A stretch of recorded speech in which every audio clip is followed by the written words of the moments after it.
Pesisir pantai Sabu Kecamatan Belah Batu Gianyar diterjang gelombang pasang beberapa hari terakhir ini. Hal itu membuat tembok penyengker dan Candi Bentar, Pura Alas Rengket hancur. Berdasarkan pantauan di lapangan Kamis 11 November, tembok penyengker dan Candi Bentar, Pura Alas Rengket sepanjang kurang lebih 3,5 meter hancur diterjang ombak. Akibatnya bangunan dan pelinggih di dalam pura kini terancam diterjang gelombang pasang.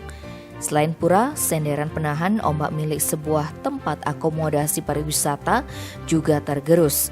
Beton senderan di tempat tersebut terseret arus hingga ke bibir pantai. Kemudian bagian pondasinya juga terangkat hingga berongga dan terancam ambruk. Salah seorang pedagang di kawasan Pantai Sabeni Wayan Gatri mengatakan beberapa hari terakhir ini terjadi gelombang pasang. Gelombang tersebut bahkan mencapai Wantilam, tempatnya berjualan. Tim Bali Express melaporkan.